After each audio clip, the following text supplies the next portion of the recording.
Hi everyone, welcome সবাইকে আমার নতুন ভিডিওতে। আজকে যে আমার টপিক থাকবে সেটা হচ্ছে ব্লাড গ্রুপ। এই ব্লাড গ্রুপটা কে আবিষ্কার করেছিল? কার্ল ল্যাংস্টেনার। কত সালে? 1901 সালে।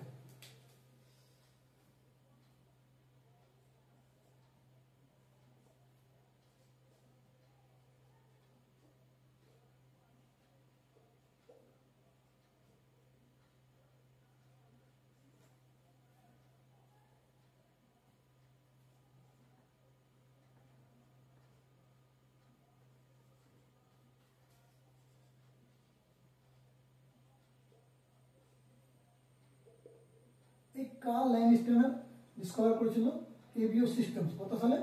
1901। এটা কিন্তু জেনারেল কম্পিটিশনে জিজ্ঞাসা করে, এটা খুবই ইম্পর্টেন্ট, কিন্তু এটা সবাই মনে রাখবে। যদি জিজ্ঞাসা করে থাকে যে এবিও সিস্টেমস কে আবিষ্কার করেছিল এবং কত সালে আবিষ্কার করেছিল, সেটা কার্ল ল্যাংস্টেনার 1901। এবার হচ্ছে ব্লাড।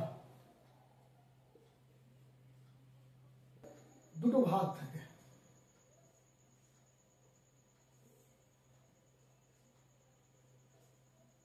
একটা হচ্ছে প্লাজমা, এটা হচ্ছে আরবিসি।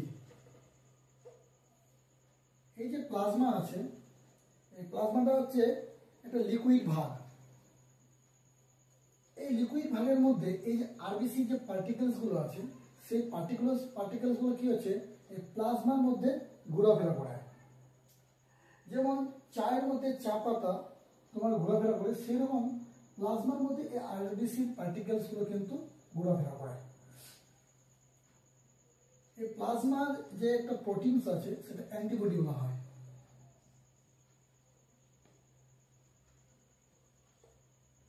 এটা আছে আরবিসি প্রোটিন, যে অ্যান্টিজেন।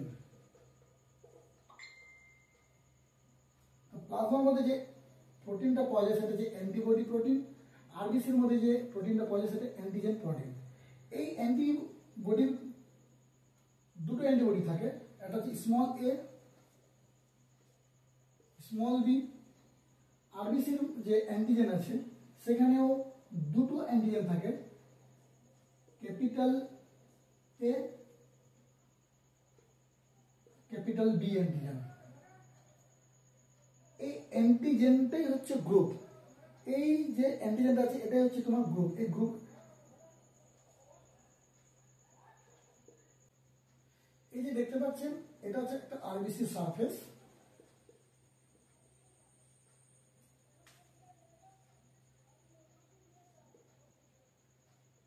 এই আরবিসি সারফেসে গ্লাইকোপ্রোটিন এবং গ্লাইকোলিপিডস থাকার কারণে কি হচ্ছে অ্যান্টিজেন তৈরি হয়। এটা কি? গ্লাইকোপ্রোটিন।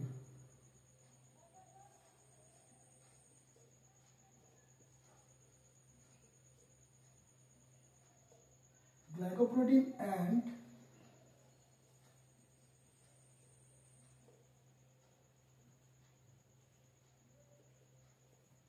এই গ্লাইকোপ্রোটিন এবং গ্লাইকোলিপিডস থাকার কারণে কি হচ্ছে অ্যান্টিজেন গঠিত হয়। Approx 200 red cell antigen are described.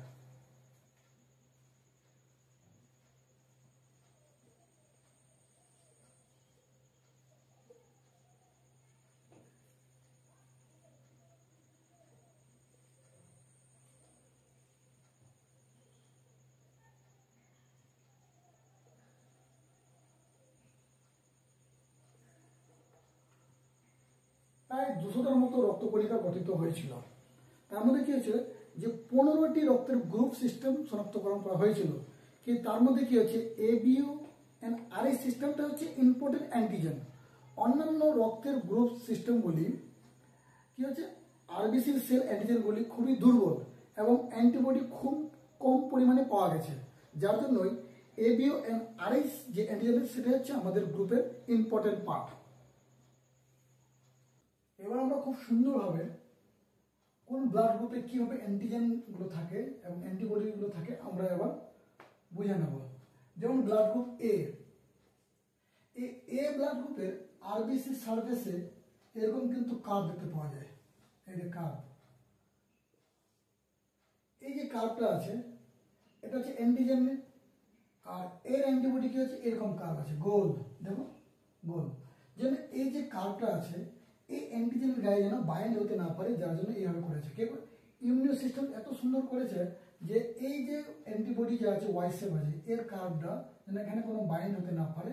যেমন আমার নিজের ব্লাড গ্রুপ হচ্ছে এ পজিটিভ, তো আমার অ্যান্টিজেন এ আছে এবং অ্যান্টিবডি বি আছে।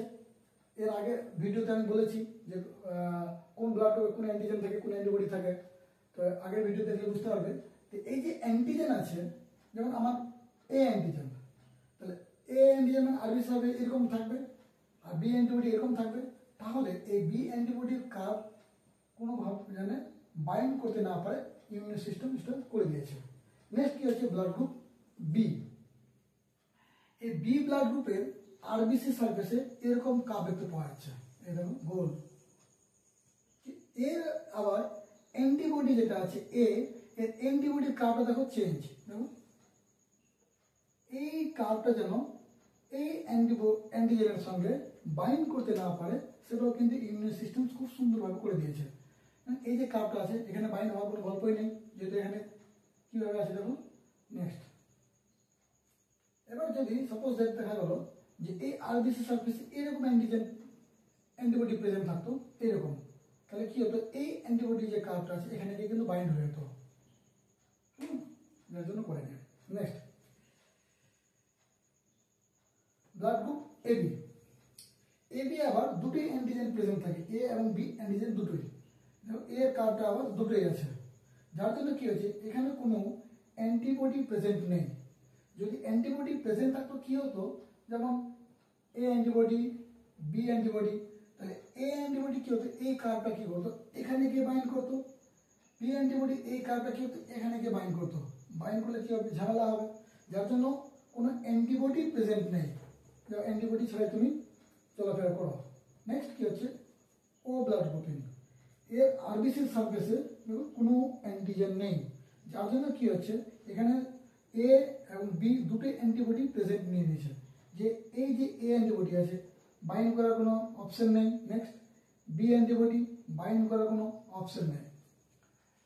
কথা হলো যে এই যে আমরা হোল ব্লাড যদি এ কে ভুল করে যদি বি দিয়ে দিই তাহলে কি হতে পারে, তো কি হবে এই যে এ ব্লাড গ্রুপটা আছে বিতে যদি চলে যায়, এই যে এ অ্যান্টিবডি আছে এই এ অ্যান্টিবডির কার্ভ কি হবে এখানে গিয়ে বাইন্ড হয়ে যাবে, আর বি অ্যান্টিজেনের সঙ্গে কি হবে এই বি অ্যান্টিবডি কার্ভ এসে বাইন্ড করবে।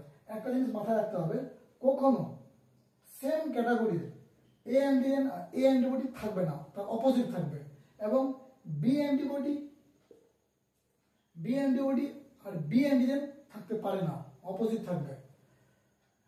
নেক্সট কি আছে, তাহলে কি হবে এখানে ঝামেলা হয়ে যাবে, তাহলে কি হবে আরবিসি গুলোকে কিন্তু ভেঙে যাবে ব্লাড চালালে। এবার ভুল করে যদি এ বি বি কে দিয়ে দিল তাহলে দেখো মিলে না হিসাবটা, যে এই যে অ্যান্টিবডি আছে এই অ্যান্টিবডি গিয়ে কিন্তু কি করবে এই অ্যান্টিজেনের সঙ্গে বাইন্ড করে দেবে, যার জন্য ঝামেলা হবে।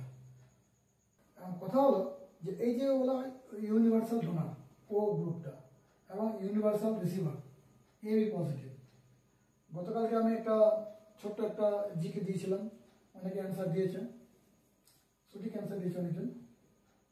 এবার এই যে ইউনিভার্সাল ডোনার যেটা আছে এই হোল ব্লাডের মধ্যে কি থাকছে অ্যান্টিজেন এবং অ্যান্টিবডি দুটোই প্রেজেন্ট থাকছে।